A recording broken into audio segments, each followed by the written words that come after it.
Hi, I'm Tristan from CMI Music and Audio. In this video, we'll be looking at Ableton Live's browser and building a song using the various types of content and devices you can find there.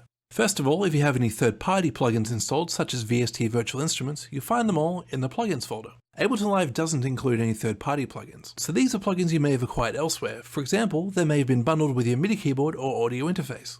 If your plugins are installed but not showing up in this folder, you may need to point Ableton Live towards your VST Plugins folder via the Preferences window.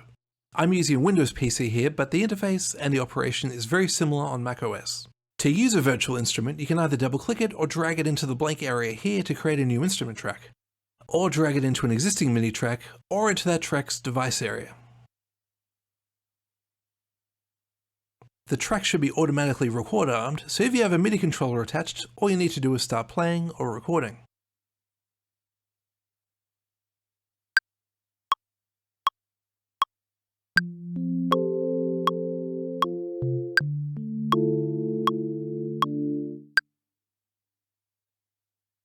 A MIDI track can only host one virtual instrument unless you're using the instrument rack device, which we'll discuss later. You can, however, add an effect plugin to a virtual instrument track.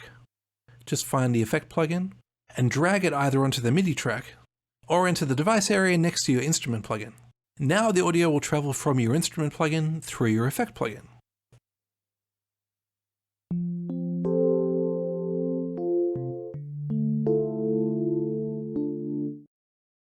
Whilst Ableton Live doesn't include any third-party plugins, it does include a range of software instruments and effects developed by Ableton specifically for use with Ableton Live. These are called live devices, and they're automatically categorized into instruments, audio effects, and MIDI effects in Live's browser. The number of devices you'll have access to will depend on the version of Live you're using. Live Intro, for example, includes a smaller number of devices than Live Standard or Live Suite. One of the devices included with all versions of Live is the instrument rack device I mentioned earlier. Instrument Rack allows you to, amongst other things, use multiple virtual instruments on a single MIDI track. You can easily convert a chain of devices such as these two plugins into an instrument rack by holding down Shift to select them both, right-clicking, and choosing Group.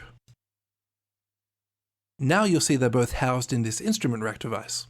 From here I can open the chain list view, and then drop a second instrument below my Analog Lab instrument here. For example, a pad from Ableton's Wavetable device.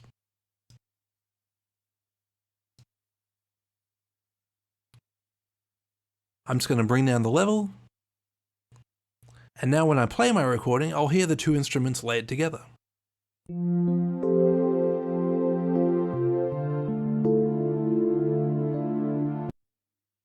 going to lay down a quick automation pass using the Session View Record button.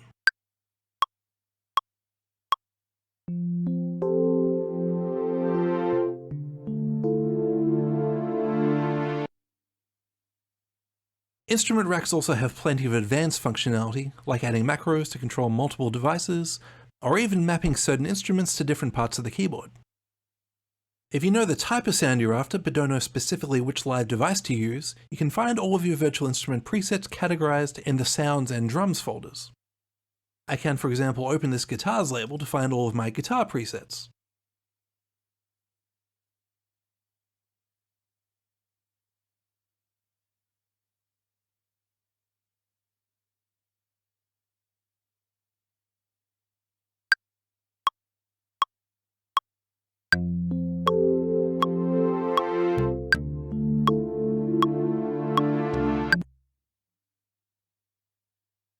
Inside the Audio Effects folder, you'll find a category called Utilities, and inside a device called the Audio Effect Rack. These work just like instrument racks, except they're specifically for audio effects. Live includes plenty of pre-made effect racks, or you can make your own. I'm going to use one with a guitar amp with a tremolo effect.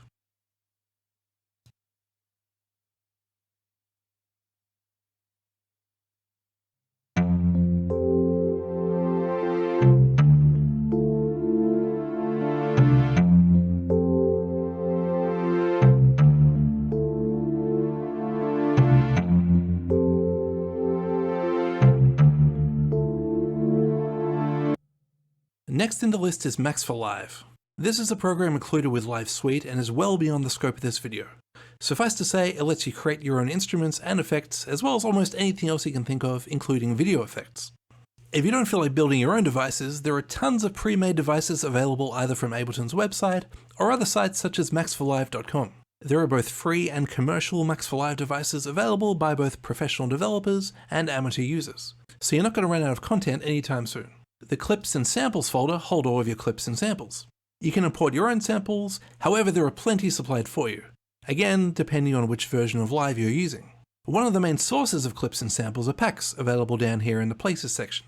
Packs are curated collections of content often geared towards a particular genre. Once again, the number of packs available to you will depend on the version of Live you're using. All of your available packs can be downloaded and installed directly from the browser under Available Packs, and you can purchase individual packs via Ableton's website. Packs will often contain a collection of samples and presets for Live devices, but occasionally they'll even contain brand new Max4Live devices. One example is this new Octacell pack.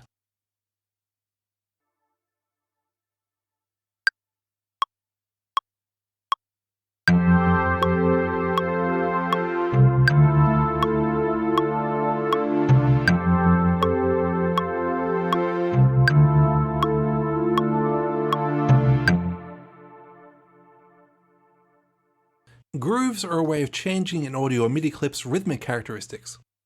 Again, these are beyond the scope of this video, however you will find a link below to another video explaining in depth what grooves are and how they work.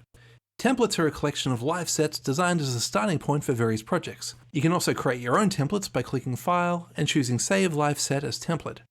Finally, collections at the top of the browser let you create your own custom groups of anything available from the browser. Click on Edit to choose which collections you want to be visible, and you can rename them to whatever you want. Then when you find something you want to add to a collection, just right-click on it and choose the appropriate collection. Or you can press the number on your keyboard associated with that collection, in this case number 3. Now that device or preset will be available directly from that collection, with no need to go hunting throughout the rest of the browser in order to find it.